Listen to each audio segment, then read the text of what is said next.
Hey everyone, welcome to Treble Well Extended. Today's video is really special. I recently attended CanJam Singapore 2025, the ultimate mecca for audiophiles around the world, especially if you are into IEMs. Well, they had everything from their flagship DAC setups to innovative IEMs. I saw it all. So let's break it down and see what were the most exciting part on day 1 and day 2 of CanJam. So buckle up because these are my personal impressions on site from the CanJam floor.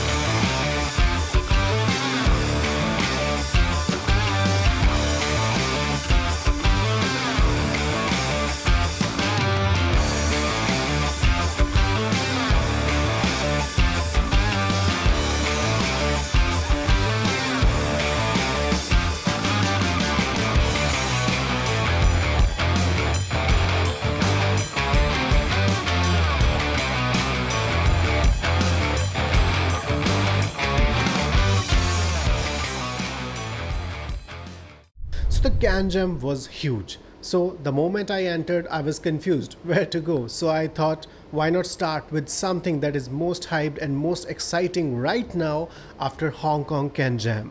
So I directly went to Forte Ears.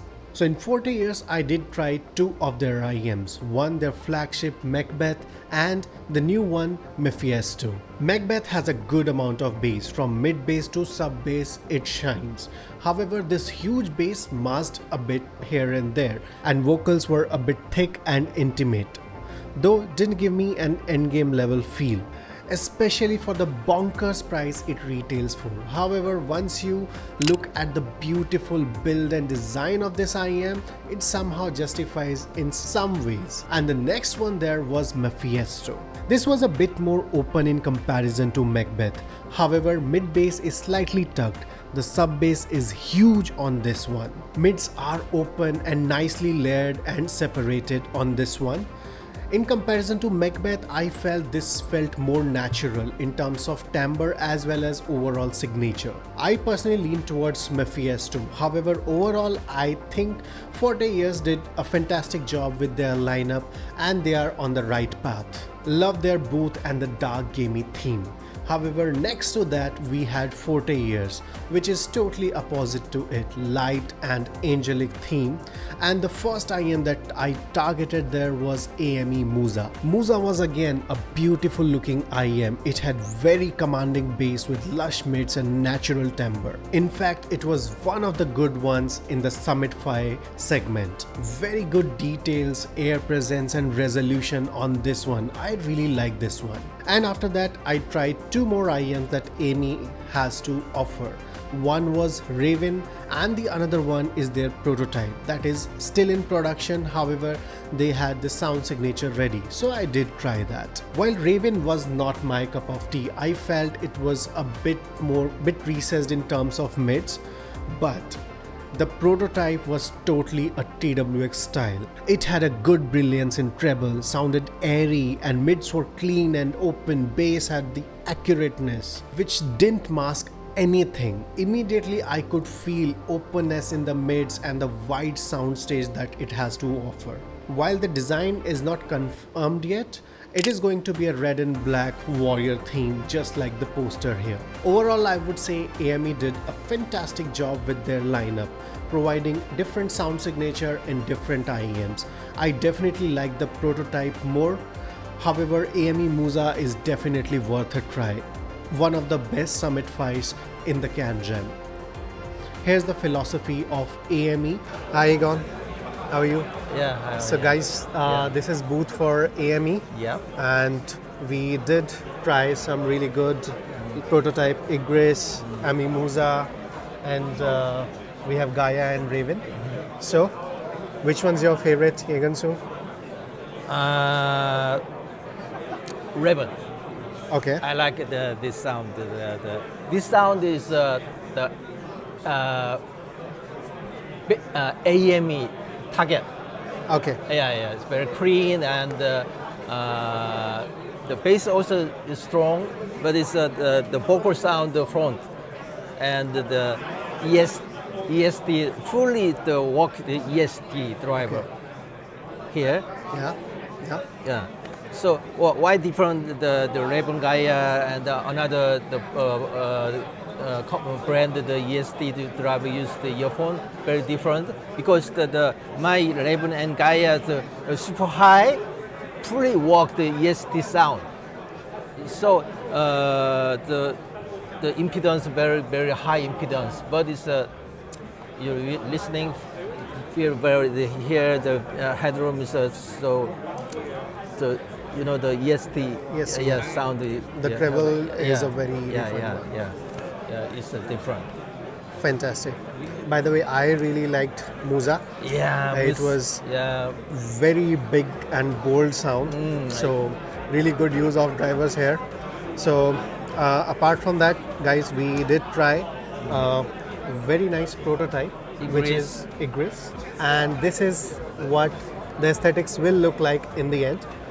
So you want to tell something about the prototype Igris? Yeah, Igris the 1DD 4BA 1 planner. Planner used the high frequency. Okay. As sometimes this Musa 15 driver, the 11, the 12 driver. Sometimes it's listener is better. Responsibility is sometimes the simple one. Yeah. Only 6 driver, but it's now it's not perfect. I need some change the sound, the refine, but it's but I want this why the develop this time is other products sometimes the listeners are very expensive and not easy get, but it's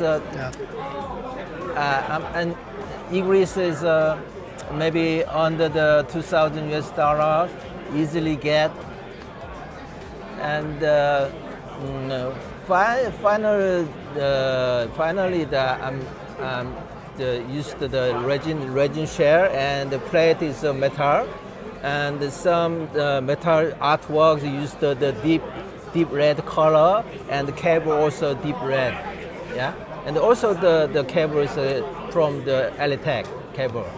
Maybe will be launched the next the Hong Kong AV show. Okay. Yeah.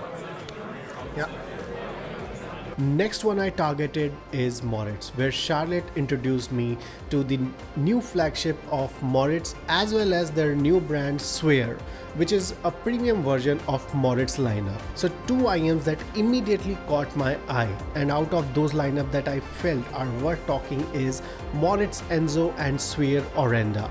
Enzo, their upcoming IEM, was bright and full of resolution with a thumpy bass. While it was spicy, the technical aspect of this IEM were bonkers. The highlight for this IEM was bass, vocal presence, and its amazing technical capabilities. And similarly, the Sphere Orenda, I would say, was an upgrade over Enzo. It had a very good weight note to it. While mid-bass lacked a bit of tactility, the mids were really open and clean. Good vocals, very good technicalities, and overall control at the signature. Fantastic work from Moritz, I would say. So I think they are having a good theme here with a bassy signature with full of technicalities and a bit bright treble. So I'm looking forward to their lineup. Here's what Charlotte had to say about the lineup. Hi Charlotte. Hello. So guys, we are at Moritz and Sphere. So Charlotte, what's new and what's exciting? My most favorite is the Moritz Dragon. It's 1DD driver IEM. I think it's pure and more soft, smooth. And the new IEM for launch next month is the Enzo, and it is made of 1DD and 6 BA and 2 planar drivers. I think the best driver will love it. And this is another brand, Sphere. Maybe many people listen the Sphere SR11, and this is new for Sphere. it's called Orinda, but it is a sample, engineer sample, and Questyle was another shop that had a very simple, sweet and good lineup with their CMA15 desktop DAP to M15i to M18i and M12. The best part that I felt in the whole booth was their dongle. This Bluetooth dongle serves a simple purpose. Plug it into a Type-C and it gives you latest Bluetooth, LDAC, LSDC, aptX, all kind of codecs and seamless connectivity.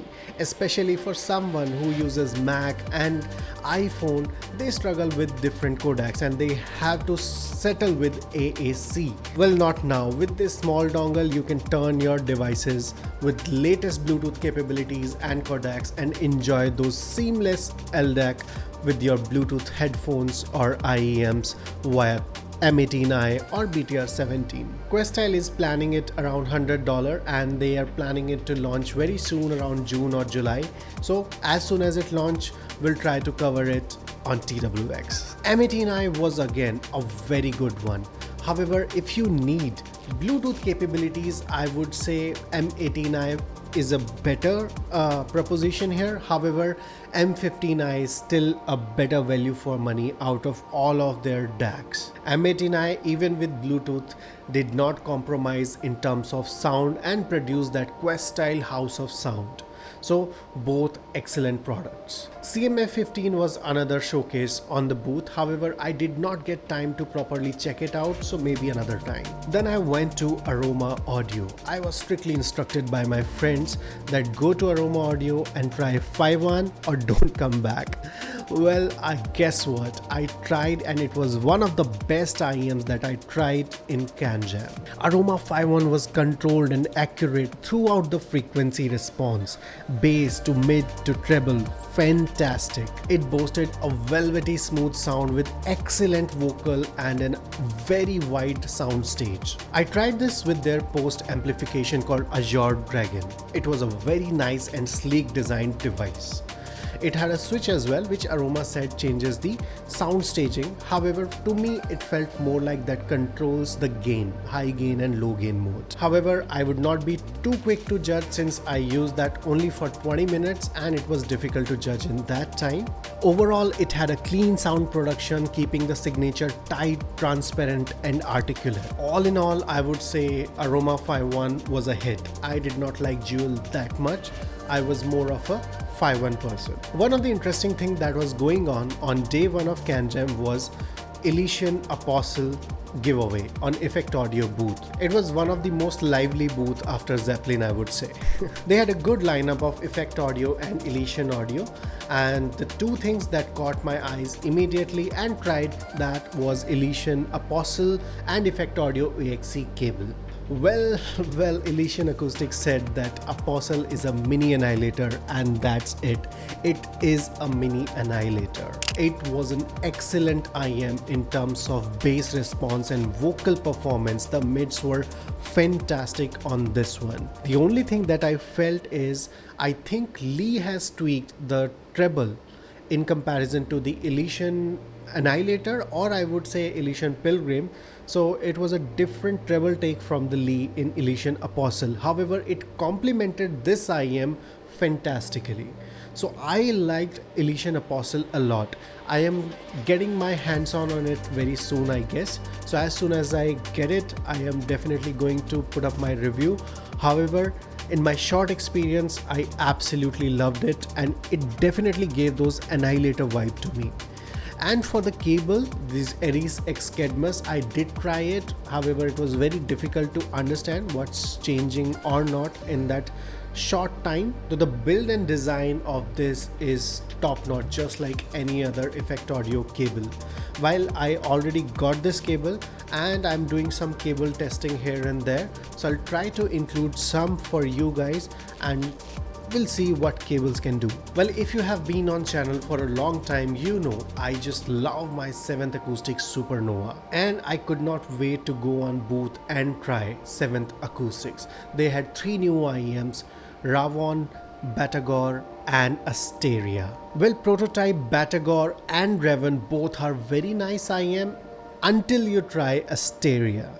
Asteria is fantastic IEM and easily was one of the best IEMs across CanJam on both floors. The IEM is pure excellence from build to design to fit to sound. Excellence. The bass had an amazing extension, mids were lush and full, the treble had a very nice balance and was very airy. Outright the best IEM that 7A has produced. In contrast, Batagor is marketed as a affordable Asteria. While if you listen to them both together, you're definitely going to lean towards Asteria. However, Batagor again is a very nice IEM with very similar characteristic as that of Asteria. However, the weight note and the impact is not as full or as fast as Asteria feels. And Asteria is going to be limited edition, I think 77 units, I need to confirm that. So if you're planning that, you need to hurry. I met Gareth from High Senior as well. We had a good talk about one of my favorite IEMs, MegaFest, and he showcased the new prototype of the IEM that is going to come very soon. He is working on some affordable IEMs as well, not as expensive as High Senior, but again not as affordable as budget IEM, but he's targeting a very good price point. We exchanged some thought over it, had a good talk about feedback and opportunities in this IEM. The one good part about Gareth that I liked was he was very receptive of the feedback, and the whole goal towards IEMs is feedback. He is sending these IEM to many people around the world and asking the feedback, and according to the feedback he's changing that IEM to make it perfect. I think that shows a lot of dedication towards the hobby. So I think he's doing a very good job. Best of luck, Gareth. Get the thump. So after this, day one was about to end. It was almost 3-4 p.m. and I only had 3-4 hours left, so I hurried up. Till now, I met some really nice people like Crinicle, Timmy, Ian Fan, Yumu, Lee, and without wasting time, I rushed to the another shop, and this was the most talked shop all over the CanJam. It was Mystic Acoustic Research. They came up with 2 IEMs. I didn't get time to listen to them. Every time I went there, it was a queue of 40 minutes to 1 hour. So I moved on to another booths. However, I did take interview from Lee to understand the philosophy behind Hex. Mystic Craft Acoustic Research created 2 IEMs, Tribid and Hex. And Hex is the buzzword in whole CanJam. It was a Hex driver setup. It had everything from your dynamic driver, balance armature, piezoelectric, planar, bone conduction, and what's left, it's there.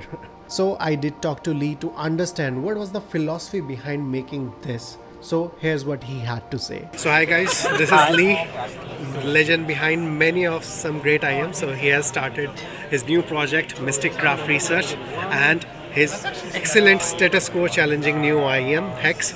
So Lee, do you want to tell us something about Mystic Craft and Hex?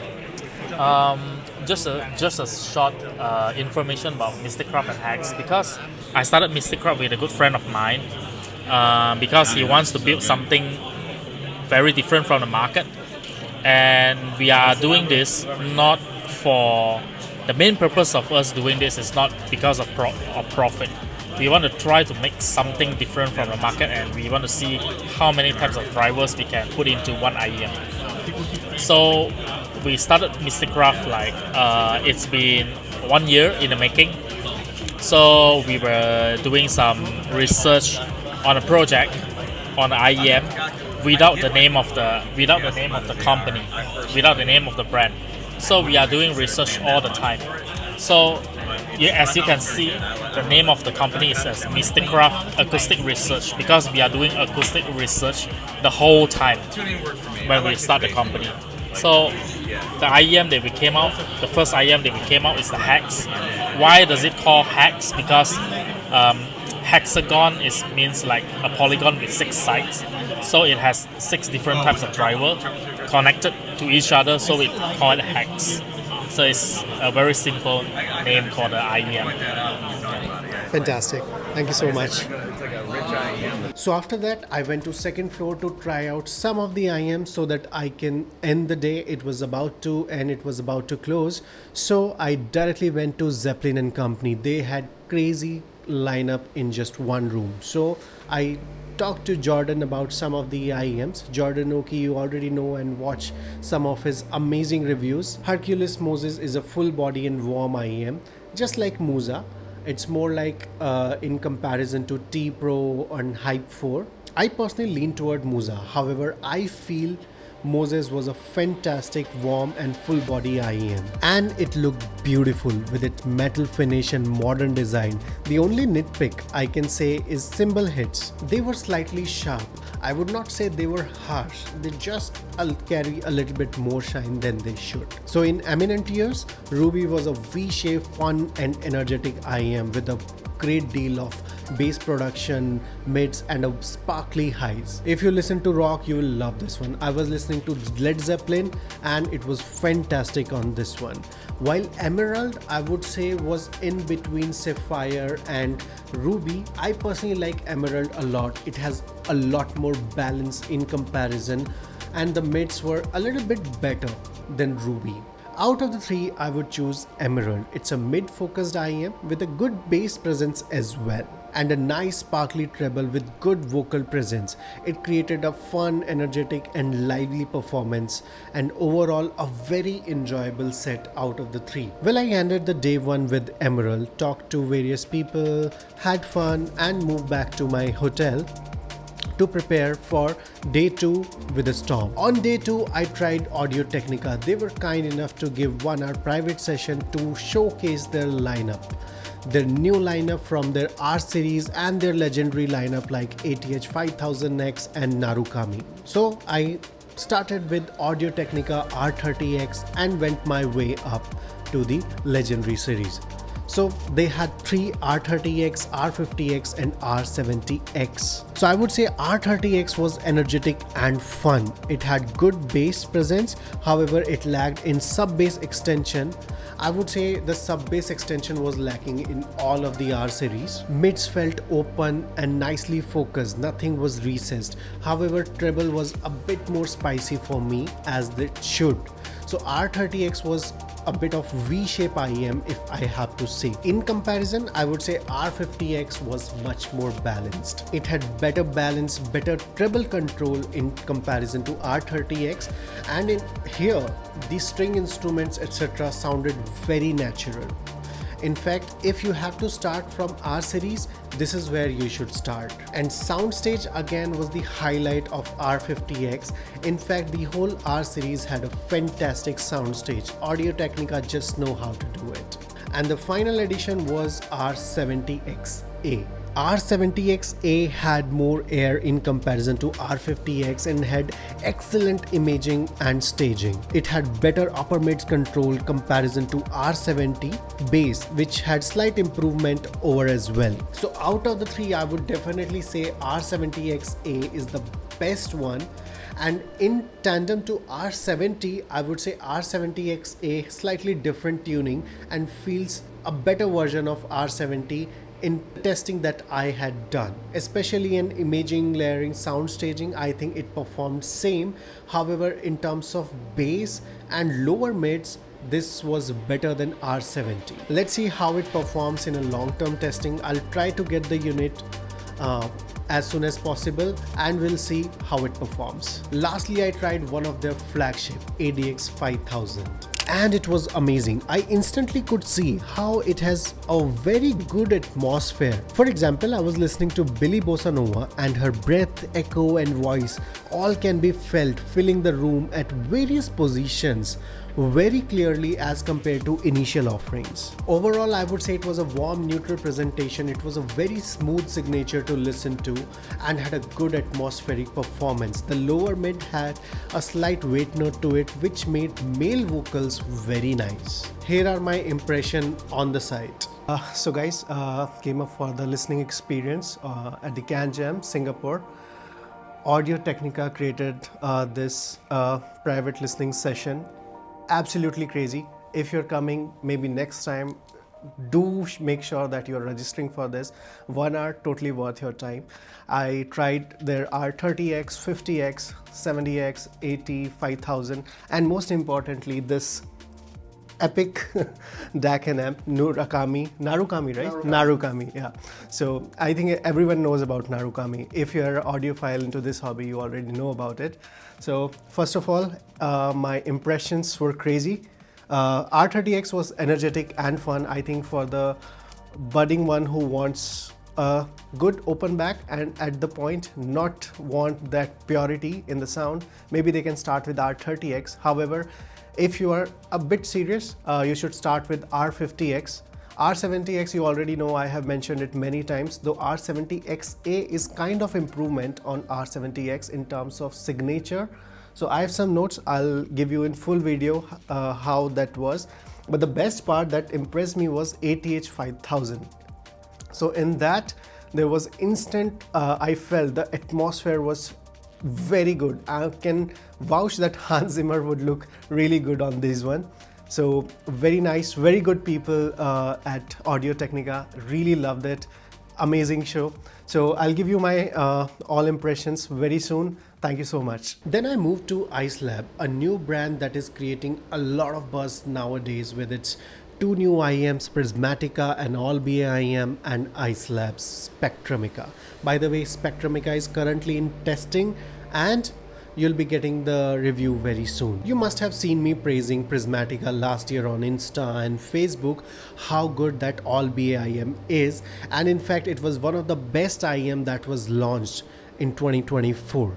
And Spectromica left no stone unturned as well. It has a fantastic tonality signature and the bass performance is one of the most accurate one in the endgame scenario. Mids were slightly warm, I could call it lush mids and a natural timbre. Treble was extended, however it felt there are some peaks here and there, especially cymbals and those very high fret guitars I felt was slightly shinier than they should. Overall it felt like an excellent offering from iCELab at this price point. The cable is just so good. The build, the design, everything is fantastic on this IEM. So iCELab again created a very nice and strong contender in the $2,000 segment. For full breakdown, I get the unit for the review, so I'll be putting it up very soon. So I asked some questions from the iCELab himself, the owner of the brand, and Nams, who was taking notes just beside me on the booth as well. So today I'll talk to the person behind it, behind iCELab, Prismatica and Spectromica, and let's see what's the philosophy behind this. Hi, I'm Ice from iCELab. So for the Spectromica, we have a driver's design and a bone conduction driver here, and then a ceramic dynamic driver, 4 BA and 2 ESTs, and built with superior crossovers. With good stock cable here. The stock cable is made from gold-plated copper, 700cc, and pure silver and silver-plated copper. So it's matched with Spectromica. Thank you. So we have Nams from Sensory Audio. So what are your impression on Prismatica and Spectromica? Alright, so Spectromica to me was very tonally natural with a slight neutral with a slight bass boost in a sub bass, and it's really fun for genres like hip hop, art style, pop, anything with a lot of energy. In comparison to his other IEM, which is the Prismatica, which is, I would say, a lot more engaging, a lot more resolving, but not as bassy. If you are someone who enjoys a sort of warm, relaxing listening, then Spectromica is fantastic. That's my impressions on it. Thank you. Next, I went to the booth that impressed me the most, Fiio. It was one of the most organized and complete booth all over CanJam. It had everything from IEM to FM to a vinyl player. Everything on a single booth. And two products that caught my eyes were a new DAC that is going to launch very soon, QX13, and their new flagship FX17. FX17 as a flagship did not disappoint at all. It has an excellent build quality, the cable and the fit. It had excellent mid-bass and sub-bass presence and a very immersive sound signature, which is fun and exciting vocals with nice and lush mids. Treble was balanced and had excellent technicalities. I was really impressed with the quality of the product that Fiio came up with in terms of FX17. And the next one, the DAC QX13, again a very interesting product, and I think Fiio can start a trend with it. It's a DAC that has a full screen in front of it that showcases the mode that you have selected, various different specs and menu that you have chosen as well. So they showed me two different versions and asked my opinion on it. One was metal, one was carbon fiber. So the metal one was very premium to hold. However, I would say carbon fiber was very practical, and that's what I told them as well. The carbon fiber will not get scratched and it was very light, very easy to handle. In terms of sound, both were identical. It was just a design choice. Here are my on-site impressions for this one. So guys, I am at the Fiio on CanJam. Excellent product in FX17. After FX15, I think it's a huge upgrade. Specifically, let me open my notes.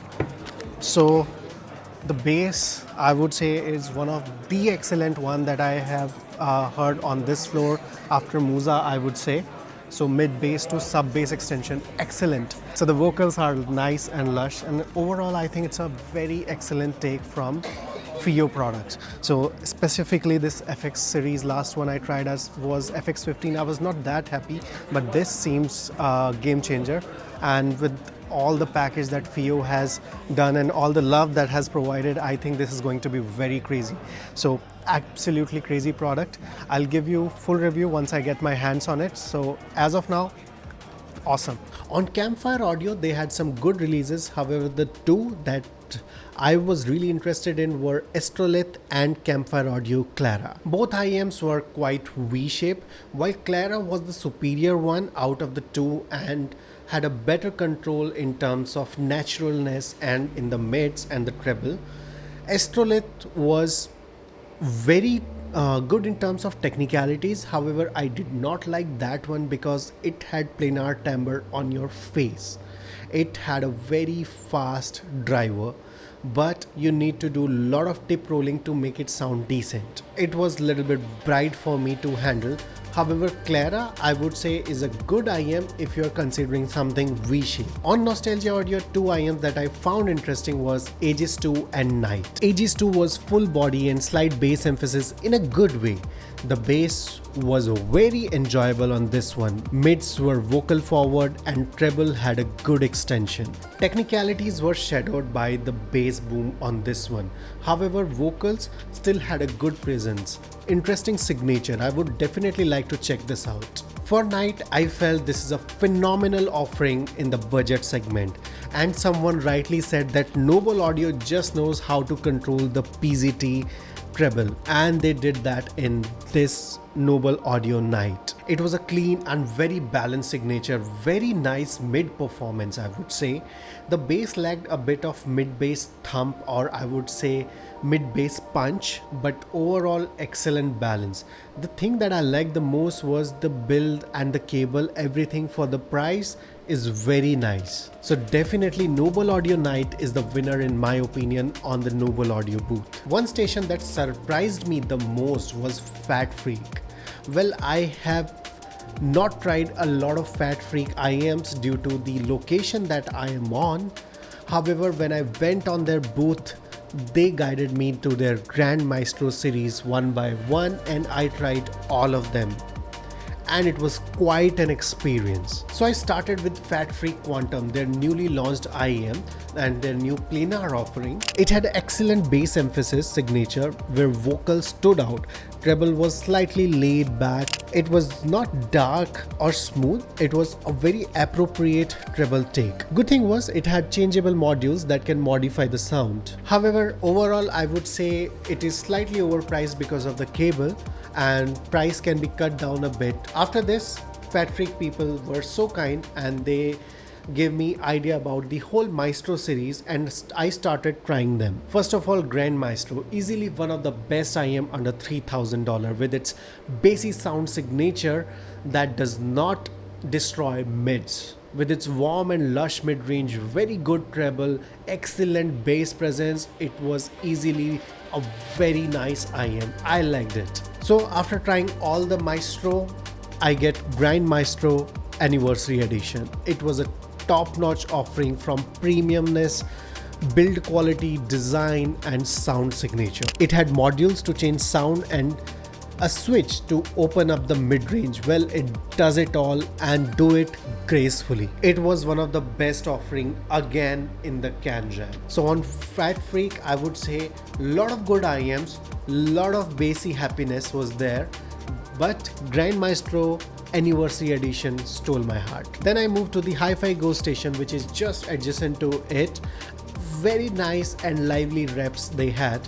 So I tried a lot of new IEMs there. However, 3 I would like to talk about here is 1 Defiant, 2nd Koto, and the 3rd one is the upcoming Awful flagship. Starting with the Defiant, I would say a lot of people are instantly going to love it. It sounds big, has a good bass, it has an unapologetic fun signature. It's an interesting P7 like signature, but more fun and timbre felt better. The interesting part was the cable that it comes with and the package, and just at $100, excellent. Next one I tried was Dunu Koto. It felt a lot like Dunu Da Vinci with a bit more treble presence and a lot more bass. It felt like a bassier version of Da Vinci, I would say. Overall, I am a little bit dicey on if I liked it or not. I think I would need a bit more time to understand it.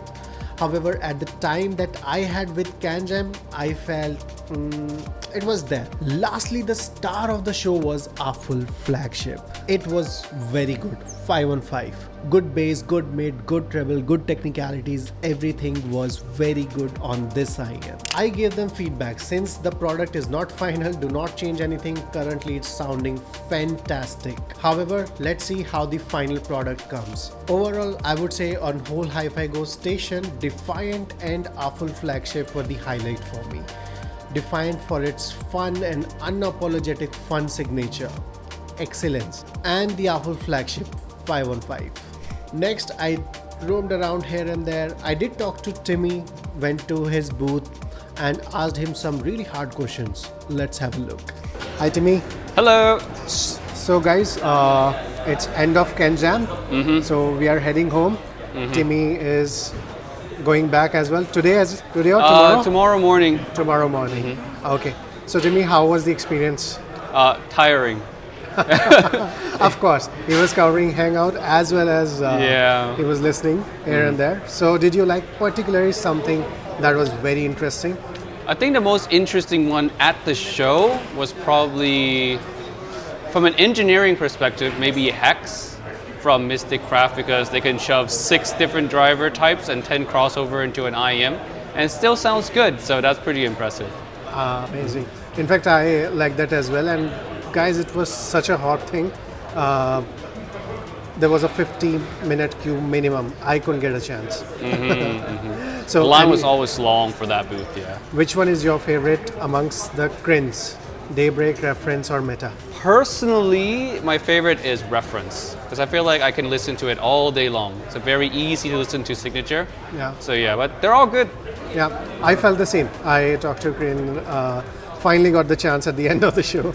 So I found Reference and Daybreak to be my preference out of the 3, but all 3 are really nice. Nice. So how's the experience at the Hangout? Great. I love going to the Hangout.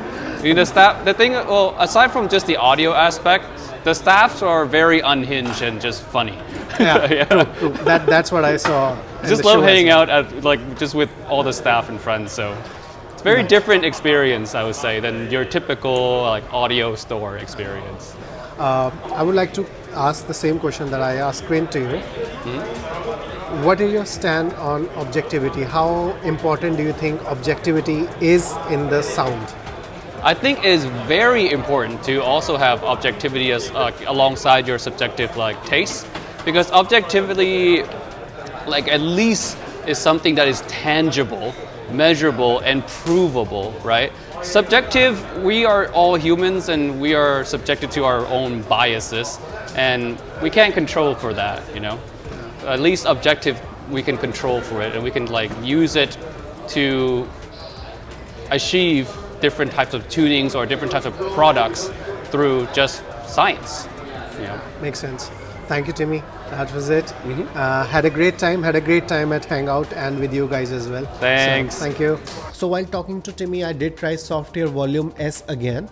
So I did hold my review for the same reason that my unit was not sounding very good. However, my friend's unit was sounding very nice. So I did try one more time and the unit was excellent. So I think there was some manufacturer default and QA issue. So I'll be coming up with a slightly different version. As of now, I did hold my review for the same reason. After this, I moved to Zeppelin again. They were boasting a lot of brands. And I started with Vogue Audio, a new brand Jack Wong started. In fact, it was inaugurated recently. It was one of the good ones in the store when you visit CanJam. Etoile is the IEM they launched. It was an excellent all-rounder in my opinion. Bass is controlled, well behaved, without overpowering mids, which are open and delivered clean and energetic vocals. Treble performance I felt was the best part of this IEM. Lively yet refined.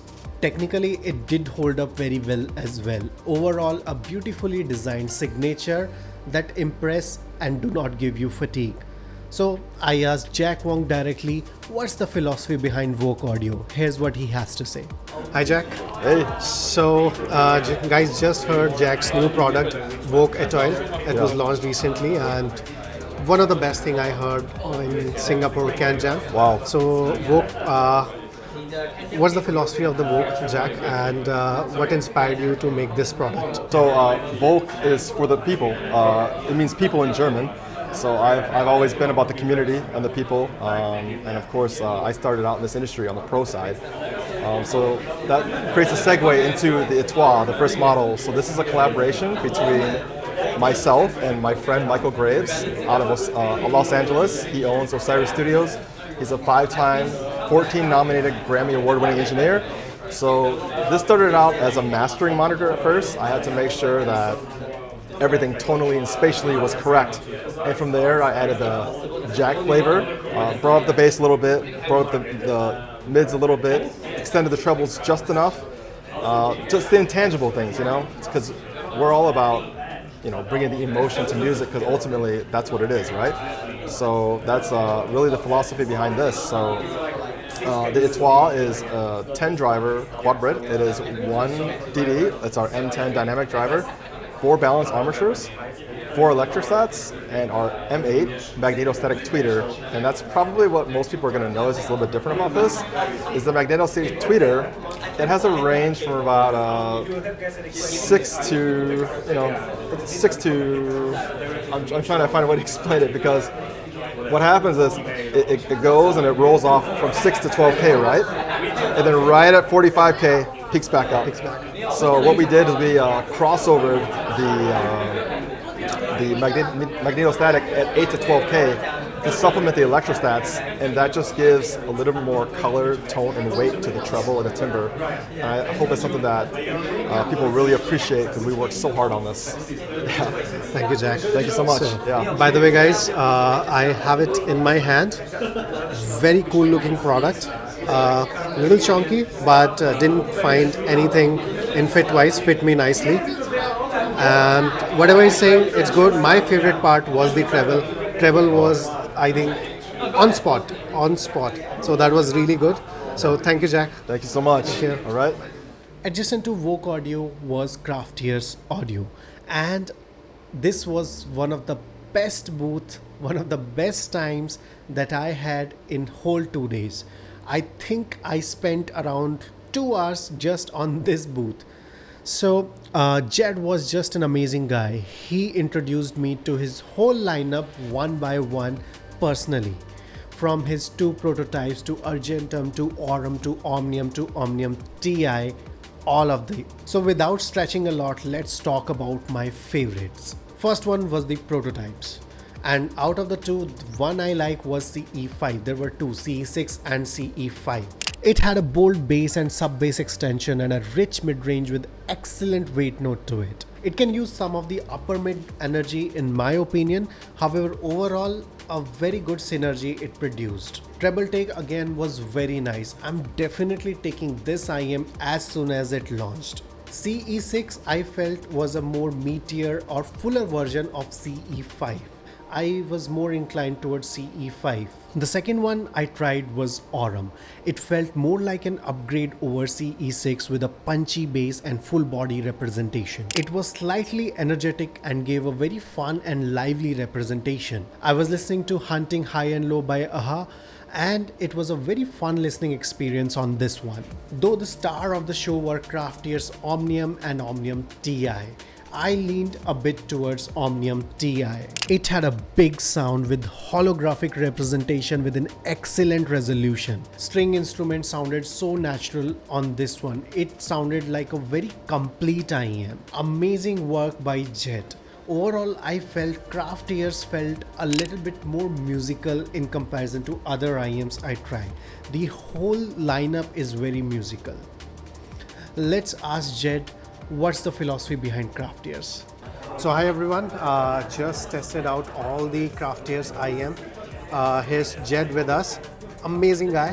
Had a crazy time with him and he walked me through his whole lineup. We want to know the philosophy behind the Craftears and how you came up with the brand.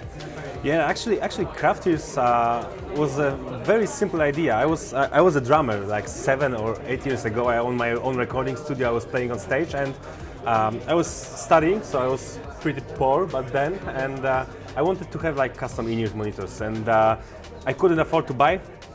So I decided, to just make one for myself, and I tried. I did first pair, the second pair, and I really like the whole process of crafting sound, creating your own sound signature, and playing with these drivers, crossovers, tubing setups, and I thought it worked well. So I showed it to my friends, which were musicians as well, and they told me like it's a good job. So I decided to try, set up the company, and for the first few years we were mostly focused on pro audio, for creating IEMs for musicians, for music producers.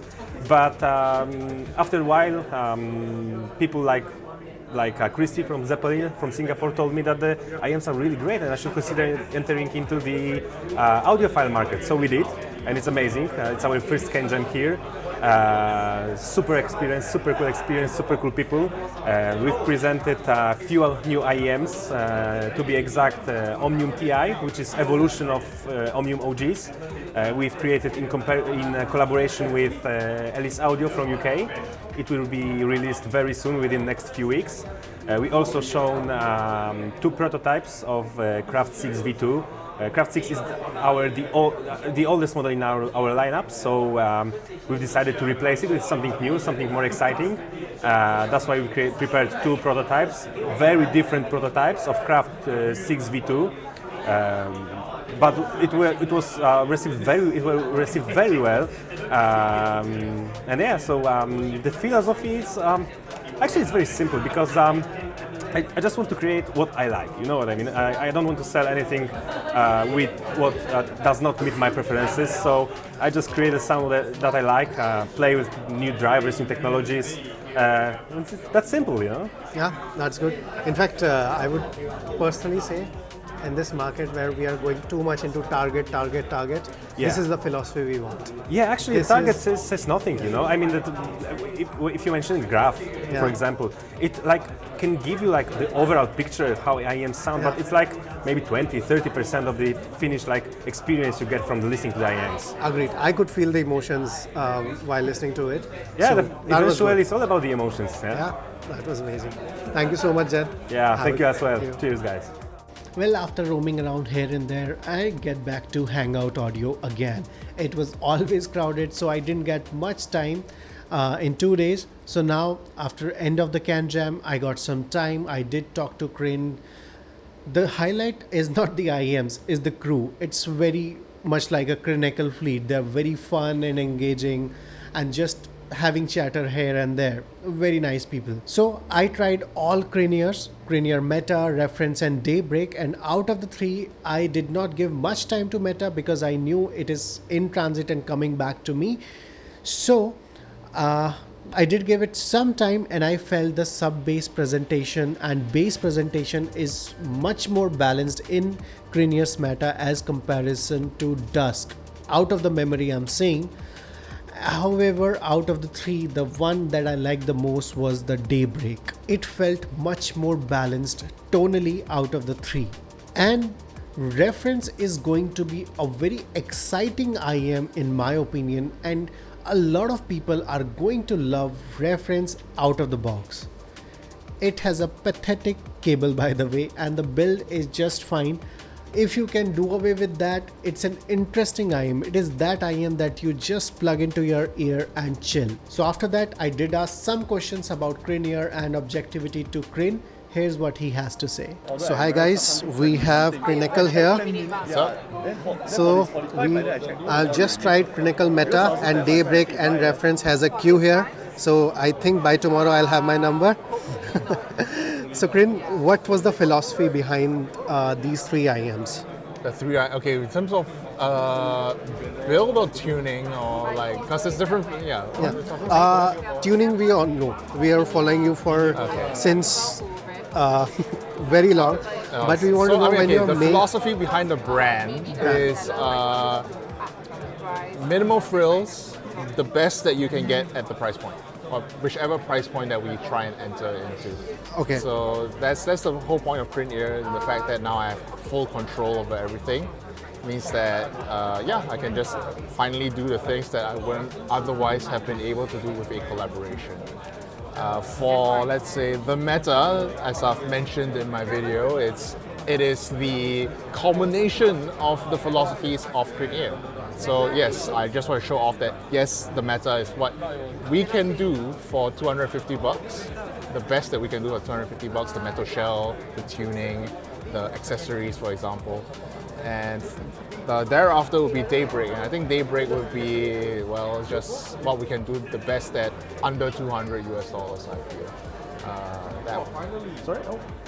That one would be a one DD, 2 BA, 2 planar driver. I just tell people that it's the Dusk, but minus off one dynamic driver. And the tuning, of course, it's a meta tuning, population average diffuse field with a tilt down in the treble, as well as a lot of bass, because I like a lot of bass. So that's the way that I like to tune stuff for now. But for those of you who want something more flat, more neutral, of course we do have that flavor in the Reference, which it's not complete yet. It's a completely prototype shell, terrible black plastic shell, terrible cable. But once we launch it at the end of the year, then we're going to get something really good. I hope, maybe. Makes sense. Next is, which one is your favorite collab or IEM till now in all the works that you have done? Because I know that doesn't include Crinier. It doesn't include Crinier because obviously. I mean, the one that really marks everything, I feel like it's still the Dusk. Like the new Dusk that comes in, the Dusk DSP. So that one, of course, was my first attempt at new meta with DSP, which is controversial. Some people like it, some people don't. But I think that is the best product that I've come up with so far in terms of the collaborations. Yeah. Now, last question. I will not take much time because I know you're very busy here. Objectivity.